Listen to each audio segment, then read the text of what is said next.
வேத பாடசாலை நிகழ்ச்சிக்கு உங்களை அன்புடன் அழைக்கிறோம்.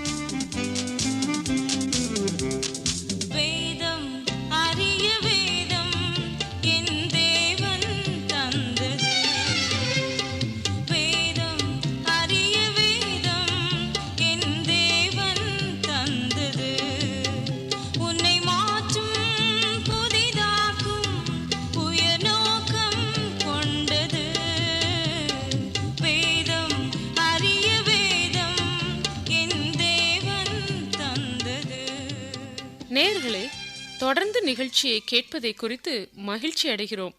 இன்று நாம் படிக்க இருப்பது 10 கட்டளைகள். தேவனோடு மனிதருக்குள்ள தொடர்பை எடுத்து கூறும் கட்டளைகளை கற்றுக்கொள்வோம். கிறிஸ்துவுக்குள் பிரியமானவர்களே, இதுவரை தேவ ஜனங்கள் எகிப்தின் அடிமைத்தனத்திலிருந்து விடுவிக்கப்பட்டதையும் அவர்களை விடுவித்து வழிநடத்தி வந்த மோசே என்ற தீர்க்கதரிசி குறித்து படித்து வந்தோம். எகிப்திலே இவர்கள் பார்வோனின் கட்டளைகளுக்கு கீழ்ப்பட்டு அடிமைகளாக வாழ்ந்து வந்தனர். இப்போது ஒரு பெருங்கூட்டம் விடுதலை பெற்று வனாந்திர பாதை வழியாக வாக்குத்தத்தம் பண்ணப்பட்ட தேசத்தை சுதந்திரித்துக் கொள்ள செல்கின்றனர். இப்போது இவர்களை எவ்வாறு வழி நடத்துவது, இவர்கள் வாழ்க்கை முறைகளை எவ்வாறு நெறிப்படுத்துவது என்ற கேள்விகள் மோசேயின் மனதில் எழுந்தது. தன்னை அழைத்த தேவனிடமே மோசே செல்கிறார். உபவாசித்து ஜெபிக்கிறார். தேவனே இஸ்ரவேல் ஜனங்களுக்கு கொடுத்த கட்டளைகளை பெற்று வருகிறார். அதுதான் 10 கட்டளைகள். மோசேயின் நியாயப்பிரமாணங்கள் சுமார் 500 சட்டத்திட்டங்களை கொண்டது. வேதாகமத்தின் முதல் 5 புத்தகங்களில் சுமார் 500 கட்டளைகள் உள்ளது. இந்த 500 கட்டளைகள்தான் 10 கட்டளைகளாக யாத்ராகமம் 20ஆம் அதிகாரத்தில் கூறப்பட்டுள்ளது. இந்த 10 கட்டளைகளை படிக்கும் முன்பாக தேவனுடைய நியாயப்பிரமாணங்களை குறித்து புதிய ஏற்பாடு என்ன கூறுகிறது என்று உங்களோடு பகிர்ந்து கொள்ள வாஞ்சிக்கிறேன். புதிய ஏற்பாட்டில் இயேசுவிடம் அநேக சட்டம் சார்ந்த கேள்விகளும் பிரச்சனைகளும் எழுப்பப்பட்டது. இவை எல்லாவற்றையும் இயேசு ஒரு கொள்கையோடு அணுகுவதை பார்க்கிறோம். இயேசுவுக்கும் பரிசேயர், சதுசேயர், வேதபாரகர் ஆகியோருக்கும் இடையே நியாயப்பிரமாணத்தை குறித்த அபிப்பிராய வித்தியாசங்கள் காணப்பட்டது. இயேசு கிறிஸ்து நியாயப்பிரமாணங்கள் தேவனுடைய அன்பின் இருதயத்திலிருந்து பிறந்தது என்பதை அறிந்திருந்தார்.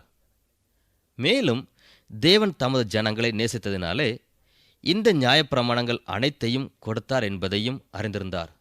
ஆகவே நியாயப்பிரமாணமானது மனிதரிடத்தில் தேவ அன்பை வெளிப்படுத்துகிறதாயும் மனிதர்களின் நலனில் அக்கறை காட்டுகிறதாயும் இருக்க வேண்டும் என்று அறிந்திருந்தார். இயேசு தேவனுடைய நியாயப்பிரமாணத்தை மக்கள் வாழ்க்கையில் பொருத்தும் முன்பாக அவைகளை தேவ அன்பு என்ற கோணத்திலிருந்து பார்த்தார். பரிசேயர்களும் சதுசேயர்களும் வேதபாரகர்களும் அவ்வாறு நியாயப்பிரமாணங்களை அணுக தவறினர். அவர்கள் தேவ அன்பு என்ற கோட்பாட்டை மறந்து வெறும் சட்டங்களாக மதித்து அவைகளை ஜனங்கள் மீது திணித்தனர். தேவன் மனிதர்களுக்கு நியாயப்பிரமாணத்தை கொடுப்பதற்கு ஒரு நோக்கம் இருந்தது என்பதை இயேசு ஒரு நாளும் மறந்து போகவில்லை. உதாரணமாக, தேவன் ஓய்வு நாள் குறித்த சட்டங்களை கொடுக்கும்போது ஓய்வு நாளை எவ்வாறு பரிசுத்தமாக ஆசரிக்க வேண்டும் என்ற கட்டளையும் கொடுத்தார். ஓய்வு நாள் மனிதர்களின் நலனுக்காக கொடுக்கப்பட்டது என்பதை அறிந்திருந்தார். ஆகவே அவர் வேதபாரகர்கள், பரிசேயர்களின் கவனத்தை ஈர்க்கும் வண்ணமாக சில சட்ட திட்டங்களை மீறினார். அதன் மூலம் ஓய்வு நாள் மனிதனுக்காக ஏற்படுத்தப்பட்டது, மனிதன் ஓய்வு நாளுக்காக ஏற்படுத்தப்படவில்லை என்பதை விளக்கி கூறினார். தேவன் நியாயப்பிரமாணத்தை முதலில் உருவாக்கி அதன் பின் மனிதனை அந்த சட்ட திட்டங்களுக்குள்ளாக வாழ சிருஷ்டிக்கவில்லை. மாறாக தேவன் மனிதனை சிருஷ்டித்து மனிதனுடைய நலனுக்காக நியாயப்பிரமாணங்களை கொடுத்தார். இயேசு நியாயப்பிரமாணத்தை நேரிடையாக மனிதர்களின் வாழ்க்கையில் திணிக்காமல் தேவ அன்பு என்ற கோணத்தில் அவைகளை சிந்தித்து பின்னர் அவைகளை எவ்வாறு கைக்கொள்ள வேண்டும் என்று போதித்தார். அதுபோல நாமும் வேதத்தை சிந்தித்து போதியாமல் அவைகளை மக்கள் மீது அப்படியே திணிக்க விரும்பினால் அவர்களை அழிவு பாதைக்கு அழைத்துச் செல்வோம். வேதாகமம் அதற்காக கொடுக்கப்படவில்லை. இதைத்தான் அப்போஸ்தலனாகிய பவுல் 2 கொரிந்தியர் 3ஆம் அதிகாரம் 6ஆம் வசனத்தில் எழுத்து கொள்ளுகிறது, ஆவியோ உயிர்ப்பிக்கிறது என்று கூறுகிறார். நியாயப்பிரமாணத்தின் எழுத்துக்கள் மனிதனை கொல்லுகிறது, நியாயப்பிரமாணத்தின் ஆவியோ ஜீவனை கொடுக்கிறது. நியாயப்பிரமாணத்தின் ஆவி என்பது நியாயப்பிரமாணத்தை கொடுக்கும்போது தேவனின் இருதயத்தில் இருந்த கொள்கைகளையும் நோக்கத்தையும் குறிக்கிறது. நியாயப்பிரமாணத்தின் ஆவி என்பது எப்போதும் தேவ அன்பையும் மனித நலனையுமே குறிக்கிறது. இப்போது நாம் 10 கட்டளைகளும் என்ன கூறுகிறது என்பதை சிந்திப்போம். நான் துவக்கத்தில் கூறியபடி 10 கட்டளைகளும் நூற்றுக்கணக்கான கட்டளைகள் இல்லையெனில் சட்டங்களை உள்ளடக்கியுள்ளது. ஆகவே இந்த 10 கட்டளைகளின் ஆவியையும் இல்லையெனில் உள்நோக்கத்தையும் நாம் புரிந்து கொண்டால் மற்ற நூற்றுக்கணக்கான சட்டங்களையும் நாம் எளிதில் அறிந்து கொள்வோம். 10 கட்டளைகளும் 2 கற்பலகைகளில் எழுதப்பட்டிருந்தது. முதலாவது கற்பலகையில் 4 கட்டளைகள் எழுதப்பட்டிருந்தது. இந்த 4 கட்டளைகளும் நமக்கும் தேவனுக்கும் இடையேயான உறவை குறிக்கிறது. இதனை நாம் மேல் நோக்கிய உறவு என்று கூறலாம். பின்வரும் 6 கட்டளைகளும் 2வது கற்பலகையில் எழுதப்பட்டிருந்தது. இவைகள் மனிதனுக்கும் இடையேயான உறவை குறிப்பிடுகிறது. மத்தேயு 22ஆம் அதிகாரம் 35 முதல் 40 வரை உள்ள வசனங்களில் இயேசு, உன் தேவனாகிய கர்த்தரிடத்தில் உன் முழு இருதயத்தோடும் உன் முழு ஆத்மாவோடும் உன் முழு மனதோடும் அன்பு கூர்வாயாக என்றும், உன்னிடத்தில் நீ அன்பு கூறுவது போல் பிறனிடத்திலும் அன்பு கூர்வாயாக என்றும் கூறினார். நாம் தேவனிடத்தில் முழு இருதயத்தோடும் அன்பு கூறும்போது தேவனுடனான உறவை காத்துக்கொள்ளும் முதல் 4 கட்டளைகளையும் கைக்கொள்வோம். நாம் பிறனிடத்தில் அன்பு கூறும்போது அடுத்த 6 கட்டளைகளையும் கைக்கொள்வோம். இந்த 10 கட்டளைகளும் படிக்கும்போது அவைகளின் உள்நோக்கத்தையும் புரிந்து கொள்ள வேண்டும். முதலாவது கட்டளை, என்னையன்றி உனக்கு வேறே தேவர்கள் உண்டாயிருக்க வேண்டாம் என்பதாகும். நமக்கு இருப்பவைகளில் தேவனும் ஒன்று என்பதல்ல, தேவனே அனைத்துமாயிருக்கிறார் என்பதை நாம் புரிந்து கொள்ள வேண்டும். எல்லாம் தேவனே என்பதை நாம் புரிந்து கொள்ளும் வரையில் தேவனை நாம் கண்டு கொள்ளவில்லை என்று பொருள். ஆகவே இந்த முதல் கட்டளையின் ஆவி முதலாவது தேவன் என்பதை வெளிப்படுத்துகிறது. 2வது கட்டளை, மேலே வானத்திலும் கீழே பூமியிலும் பூமியின் கீழ் தண்ணீரிலும் உண்டாயிருக்கிறவர்களுக்கு ஒப்பான ஒரு சொர்பத்தை உண்டாக்க வேண்டாம் என்று கூறுகிறது. இது உருவ வழிபாட்டை தடை செய்கிறது. இந்த கட்டளை கூறுவது என்னவென்றால், தேவன் ஆவியாயிருக்கிறார். நாம் தேவனிடத்தில் விசுவாசத்தோடு வர வேண்டும். தேவன் ஆவியாயிருப்பதனால் நாமும் கண்களால் காணக்கூடாத விசுவாசத்தோடு அவரை ஆராதிக்க வேண்டும். நாம் விசுவாசத்தோடு அவரிடத்தில் வர வேண்டும் என்று தேவன் விரும்புகிறார். ஒருவேளை நாம் கையினால் ஒரு பொருளை உருவாக்கி அது தேவனை குறிக்கிறது என்று கூறுவோமானால் நாம் தேவன் ஆவியாயிருக்கிறார் என்பதை மறுதலிக்கிறோம் என்று அர்த்தம். நாம் கண்ணால் காணக்கூடிய ஒரு வடிவத்தை உருவாக்கும் போது நமது விசுவாசம் அழிந்து போகிறது. நாம் விசுவாசத்தோடு அவரை ஆராதிக்க வேண்டும் என்று தேவன் விரும்புகிறார். 3வது கட்டளை, உன் தேவனாகிய கர்த்தருடைய நாமத்தை வீணிலே வழங்காதிருப்பாயாக என்பதாகும். பொதுவாக நாம் ஆராதனை வேளைகளில் தேவனுடைய நாமத்தை உச்சரிக்கிறோம். அவ்வாறு ஆராதனை வேளைகளில் உச்சரிக்கும் போது கூட மிகவும் ஜாக்கிரதையாகவும் பொருள் உணர்ந்தும் உச்சரிக்க வேண்டும். ஏனெனில் தேவன் எப்போதும் ஒழுங்கையும் நோக்கத்தையும் விரும்புகிறார். 4வதாக ஓய்வு நாளை குறித்த கட்டளை. ஓய்வு நாளை பரிசுத்தமாய் ஆசரிக்க நினைப்பாயாக. இந்த கட்டளையிலிருந்து யூதர்கள் அநேக சட்டங்களை உருவாக்கினார்கள். ஆனால் இதன் கருத்து என்னவென்றால், முதல் கட்டளையில் கூறப்பட்டது போல் தேவனுக்கு முதலிடம் கொடுக்க வேண்டும் என்பதாகும். நாம் தேவனுக்கு நேரம் ஒதுக்க வேண்டும் என்று கர்த்தர் விரும்புகிறார்.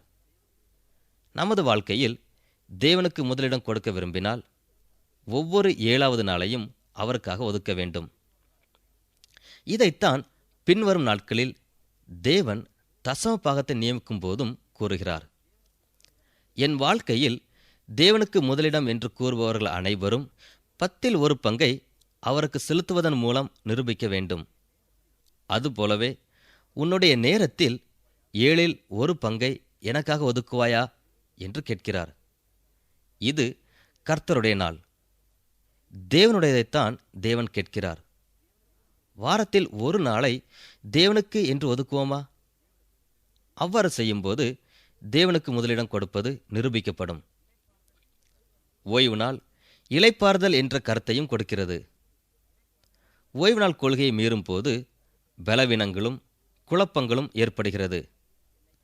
நீ எனக்காகவும் என்னை ஆராதிப்பதற்கு மாத்திரமல்ல, உன் சரீர இளைப்பாறுதலுக்காகவும் ஓய்வு நாள் கொள்கையை பின்பற்று என்று கூறுகிறார். சில இறையியல் கல்லூரிகளில் இந்த கொள்கை பின்பற்றப்படுகிறது. ஒவ்வொரு 7வது ஆண்டும் ஆசிரியர்களுக்கு விடுமுறை கொடுக்கப்படுகிறது. இது ஒரு சிறந்த கொள்கையாகும். திருச்சபைகளும் இந்த முறையை பின்பற்றலாம். இந்த 4 கட்டளைகளும் முதல் கற்பலகையில் எழுதப்பட்டிருந்தது. 2வது கற்பலகையில் மனிதர்களுக்கிடையேயான உறவை குறித்து கூறப்படுகிறது. 1வது கட்டளை பெற்றோர்களோடு உள்ள உறவை குறிக்கிறது. நமது அனுதின வாழ்க்கையில் நாம் முதலாவது தொடர்பு கொள்வது பெற்றோரோடுதான். ஆகவேத்தான் உன் தகப்பனையும் உன் தாயையும் கனம் பண்ணுவாயாக என்று கூறப்படுகிறது. யூத கலாச்சாரத்திலே இன்றைய நாளளவும் இந்த கட்டளை கடைபிடிக்கப்படுகிறது. இதனால் இவர்கள் அதிகமாக ஆசீர்வதிக்கப்படுகிறார்கள். இது மிகவும் ஆச்சரியமாக உள்ளது. சீன கலாச்சாரத்திலும் கடந்த காலங்களில் இந்த கொள்கையை பின்பற்றி வந்தனர். இதன் மூலம் நன்மைகளையும் பெற்றனர். ஏனெனில் சீனர்கள் பெற்றோரை மட்டுமல்ல, பெற்றோரின் பெற்றோர்களையும் கனம் பண்ண வேண்டும் என்று தங்கள் குழந்தைகளுக்கு கற்றுக் கொடுத்தனர். இதுதான் முற்பிதாக்களை வணங்கும் வழிபாட்டிற்கும் அவர்களை அழைத்து சென்றது. அவர்கள் உண்மையிலே முதியோர்களையும் முதியோரின் ஞானத்தையும் மதித்து நடந்தனர். அது அவர்கள் சமுதாய வாழ்க்கையில் நன்மையை கொண்டு வந்தது. இந்த கட்டளை ஒரு வாக்கு தத்தத்தையும் கூறுகிறது. உன் தகப்பனையும் தாயையும் கனம் பண்ணும்போது பூமியிலே உன் ஆயுசு நாட்களும் நீடித்திருக்கும் என்று கூறுகிறது. சிறைச்சாலையில் அநேகர் தண்டனை அனுபவிப்பதை பார்த்திருப்போம். அவர்கள் ஆயுசு நாட்களும் சிறைவாசத்தால் குறைந்து போகிறது. அவர்கள் சிறையில் இருப்பதன் காரணம் அவர்களுக்கு இந்த கட்டளையின் முக்கியத்துவத்தை யாரும் கூறவில்லை. இந்த கட்டளையை நன்கு கவனித்து படிப்போம். உன் தகப்பனையும் தாயையும் கனம் பண்ணு என்று கூறுகிறது. அவர்களுக்கு கீழ்ப்படி என்று கூறவில்லை. எபேசியர் 6ஆம் அதிகாரம் பிள்ளைகளே உங்கள் பெற்றோருக்கு கீழ்ப்படியுங்கள் என்று கூறுகிறது. குழந்தைகளாயிருக்கும் போது உங்கள் பெற்றோருக்கு கீழ்ப்படியுங்கள். இந்த கட்டளையானது பெரியவர்களை பார்த்து பேசுகிறது. பெரியவர்கள் தங்கள் பெற்றோரை மதிக்க வேண்டும். அவர்கள் எப்போதும் உங்கள் தாய் தகப்பன். ஆகவே அவர்களை மதித்து கனம் பண்ண வேண்டும். நாம் நம் பெற்றோரை மதித்து நடக்கும்போது நமது குழந்தைகளும் அதை கற்றுக்கொள்வார்கள். 6வது கட்டளை கொலை செய்யாதிருப்பாயாக என்று கூறுகிறது. இதனை வார்த்தைக்கு வார்த்தை பொருள் கொடுக்கக்கூடாது. ஏனெனில் வேதாகமத்தின் சில பகுதிகளில் தேவனை அழிக்கும்படி தம் மக்களுக்கு கட்டளை கொடுக்கிறார். எவன் மனிதனின் இரத்தத்தை சிந்துகிறானோ அவனுடைய இரத்தமும் மனிதனாலே சிந்தப்படும். ஆதியாகமம் 9ஆம் அதிகாரத்தில் தேவன் மனிதனை கொல்ல ஒரு காலம் உண்டு என்று கூறுகிறார். ரோமர் 13ஆம் அதிகாரத்தில் பவுல் அதிகாரிகள் விருதாவாய் பட்டயத்தை பிடித்திருக்கவில்லை என்று கூறுகிறார்.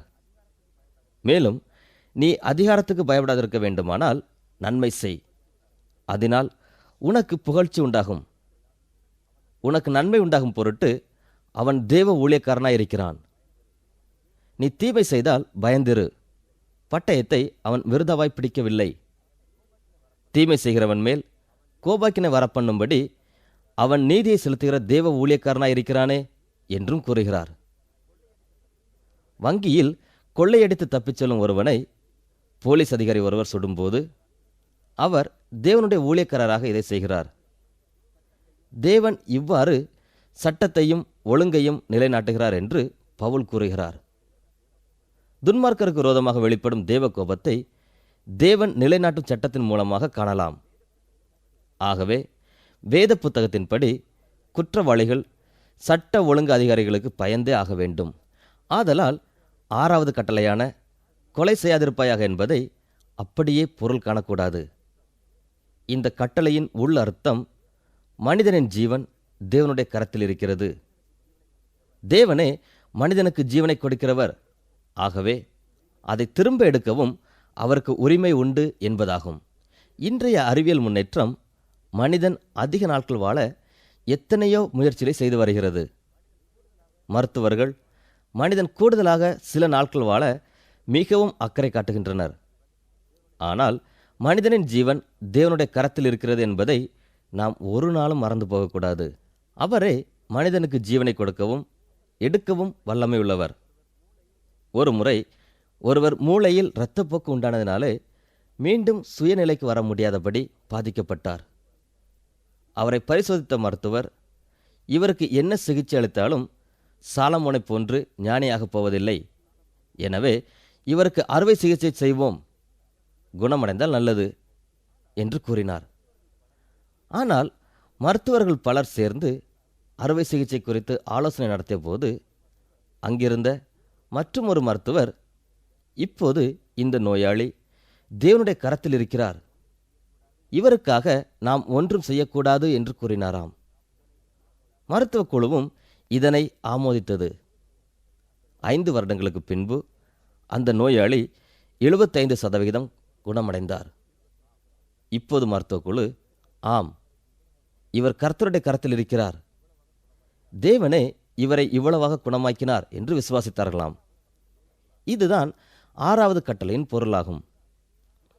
7வது கட்டளை, விபசாரம் செய்யாதிருப்பாயாக. இந்த கட்டளையின் உள்நோக்கம் குழந்தைகளின் உரிமையை எடுத்துரைக்கிறது. நாம் ஏற்கனவே ஆதியாகமம் 2ஆம் அதிகாரத்தில் கண்டபடி இது தேவனின் அநாதி திட்டமாகும். தனிநபர்களை துணையாக இணைத்து துணைகளை பெற்றோராக மாற்றி அவர்கள் மூலமாக தனிநபர்களை உருவாக்கி அவர்கள் தொடர்ந்து சரியான துணைகளாகவும் சரியான பெற்றோர்களாகவும் மாறுவதுதான் தேவனுடைய திட்டம். திருமணம் இல்லையெனில் குடும்பம்தான் குழந்தைகள் வளர்ந்து தங்கள் வாழ்க்கையை சந்திக்கும் அளவுக்கு பலப்பட தேவன் கொடுக்கும் பாதுகாப்பான இடமாகும். குழந்தைகளின் பாதுகாப்பு திருமணத்தில் இணைக்கப்படும் இருவரது அர்ப்பணத்தையும் உண்மையையும் பொறுத்துதான் அமைகிறது. இதுதான் 7வது கட்டளையின் மையப்பொருளாகும். ஆகவே தான் தேவன் விபச்சாரம் செய்யாதிருப்பாயாக என்று கூறுகிறார். 8வது கட்டளை, களவு செய்யாதிருப்பாயாக. இந்த கட்டளையின் உள்நோக்கம் தேவன் ஒழுங்குள்ளவர் என்பதை காட்டுகிறது. தேவனுடைய கிருபையினாலும் அவனவன் முயற்சிக்கு தகுந்தவாறும் தன் வாழ்க்கையில் செல்வங்களை சேமித்து வைக்கிறான். ஆபிரகாம் லோத்தை விடுவித்து வரும்போது, நான் ஒரு சரட்டையாகிலும் பாதரட்சையின் ஒரு வாரையாகிலும் எடுத்துக்கொள்வதில்லை என்று ஆதியாகமம் 14ஆம் அதிகாரத்தில் கூறுவதை நினைவுபடுத்திக் கொள்வோம். இங்கு சிறை கைதியாக கொண்டு செல்லப்பட்ட லோத்தை ஆபிரகாம் மீட்டு வருகிறார். ஆபிரகாம் எதிரிகளை முறியடித்து தனக்கு கிடைத்த பணையப் பொருட்களை கூட ஏற்றுக்கொள்ள மறுக்கிறார். இதனால் நான் ஆபிரகாமை ஐஸ்வர்யவானாக மாற்றினேன் என்று ஒருவன் கூறாதபடி ஆபிரகாம் எச்சரிக்கையாக இருக்கிறார். தேவன் என்னை எந்த அளவு ஐஸ்வர்யவானாக வைத்திருக்க விரும்புகிறாரோ அந்த அளவு சம்பத்து எனக்கு இருக்கிறது. அவருடைய கிருபையினால் என் உழைப்பின் ஆசீர்வாதத்தை நான் பெற்றிருக்கிறேன் என்பதில் திருப்தி அடைகிறார். திருடுவது தேவனுடைய ஒழுங்கை மீறுவதாகும். 9வது கட்டளை, பிறனுக்கு விரோதமாக பொய் சாட்சி சொல்லாதிருப்பாயாக என்பதாகும். இந்த கட்டளையை நாம் சரியாக கவனிப்பது கிடையாது. அபாண்டமாக பொய் சொல்லாதே, ஆபத்திற்கு பாவமில்லை என்று சொல்வதை கேள்விப்பட்டிருப்போம். இதனால் அபாண்டமான பொய், ஆபத்துக்காக பொய் என்று பொய் 2 விதமாக பிரிக்கப்படுகின்றன. வேதாகமும் இவ்வாறு பிரித்து கூறவில்லை. நாம் கவனித்து பார்ப்போமானால் பொய் சாட்சி சொல்லக்கூடாது என்று சொல்லப்பட்டிருக்கிறது. பொய் சொல்வதற்கு ஒரு தந்திரமான வழி என்னவென்றால், சம்பந்தம் இல்லாத இடத்தில் உண்மையை கூறுவது, இல்லையெனில் பாதி உண்மை மட்டும் கூறுவது ஆகும். உண்மையை திரித்து கூறுவதும் பொய் பேசுவதற்கு சமம். பத்திரிகை உலகில் இது சர்வசாதாரணம். அவர்கள் ஒருவருடைய நன்மதிப்பை கெடுக்க இந்த சாதனத்தை ஒரு வழியாக பயன்படுத்துகிறார்கள். ஒரு குறிப்பிட்ட தருணத்தில் பாதி உண்மையை கூறுவதும் பொய் சாட்சியாகும். இது சமுதாயத்தில் நன்மதிப்பை பெற்ற பெரியவரையும் தலை கவிழ செய்கிறது. ஆகவே தான் 9வது கட்டளை பொய் சாட்சி சொல்லாதிருப்பாயாக என்று கூறுகிறது. கடைசி கட்டளை இச்சியாதிருப்பாயாக. இந்த கட்டளையை நாம் சற்று சிந்தித்து பார்த்தால் இது களவு செய்யாதிருப்பாயாக என்ற 8வது கட்டளைக்கு ஒத்திருப்பதை அறிய முடியும். நம் ஒவ்வொருவருக்கும் உள்ளவைகளை குறித்து தேவனுக்கு ஒரு விருப்பம் உண்டு. நமக்கு இருக்கும் மனைவி, இல்லையெனில் கணவன், நம்முடைய குடும்பம், வீடு, சொத்து, அந்தஸ்து இவைகளை குறித்து தேவனுக்கு ஒரு சித்தம் உண்டு. நம்மை நாம் மற்றவர்களோடு ஒப்பிட்டு பார்க்கக்கூடாது. நாம் ஒவ்வொருவரும் ஒரு விதத்தில் விசேஷித்தவர்கள். ஒரு உலோகப் பொருளை நாம் அச்சில் வார்ப்பது போல தேவன் நம்மை வார்ப்பதில்லை. நாம் வேறொருவரைப் போல் இருக்க வேண்டும் என்றும் தேவன் விரும்புவதில்லை. அதேபோல் வேறொருவர் நம்மைப் போல் இருக்க வேண்டும் என்றும் அவர் விரும்பவில்லை. இது உண்மையாக இருக்குமானால் நாம் நம்மை மற்றவர்களோடு ஒப்பிட்டு பார்க்கக்கூடாது. அதேபோல நாம் மற்றவர்களிடம் உள்ளதை குறித்து பொறாமை கொள்வதோ இச்சிப்பதோ கூடாது. பிறர் மீது பொறாமை கொள்வது, இல்லையெனில் அவர்கள் பொருளை இச்சிப்பது நாம் திருப்தியற்றவர்கள் என்பதை காட்டுகிறது. ஆனால் தேவன் நமக்கு கொடுத்திருப்பவர்களை நாம் ஏற்றுக்கொள்ளும் போது நமக்கு சமாதானம் கிடைக்கிறது. இவைகள்தான் 10 கட்டளைகளும் அவற்றின் நோக்கமும் ஆகும். இந்த 10 கட்டளைகளையும் நாம் சரியாக விளங்கிக் கொள்ளும்போது வேதத்தில் காணப்படும் மற்ற நூற்றுக்கணக்கான கட்டளைகளையும் புரிந்து கொள்வோம். ஆதியாகமத்திலும் உபாகமத்திலும் இன்னும் அநேக கட்டளைகள் கொடுக்கப்பட்டுள்ளது. இவைகள் நமக்கு ஜீவன் உண்டாயிருக்கவும் அது பரிபூர்ணப்படவும் கொடுக்கப்பட்டுள்ளது. இவைகள் தேவனுடைய இருதயத்தில் இருந்து உண்டானவைகள். ஆகையால் இந்த கட்டளைகளை படிக்கும் போதும் அவைகளை நம்முடைய வாழ்க்கையில் நடைமுறைப்படுத்தும் போதும் அப்போஸ்தலனாகிய பவுலும் கர்த்தராகிய இயேசு கிறிஸ்துவும் கூறியிருக்கும் உண்மைகளை சிந்தித்து பார்க்க வேண்டும். எழுத்துக் கொள்ளுகிறது, ஆவியோ உயிர்ப்பிக்கிறது. நாம் தேவனுடைய கற்பனைகளை நம்முடைய வாழ்க்கையிலும் மக்களுடைய வாழ்க்கையிலும் நடைமுறையில் கொண்டு வர முயற்சிக்கும் போது முதலாவது தேவனுடைய அன்பு என்ற கோணத்தில் அணுக வேண்டும். அப்போது நாம் கட்டளைகளின் உண்மையான நோக்கத்தை புரிந்து கொள்ள தேவ ஆவியானவர் உதவி செய்வார். கடைசியாக யாத்ராகம புத்தகத்திலே நாம் ஒரு சித்திரத்தை பார்க்கிறோம்.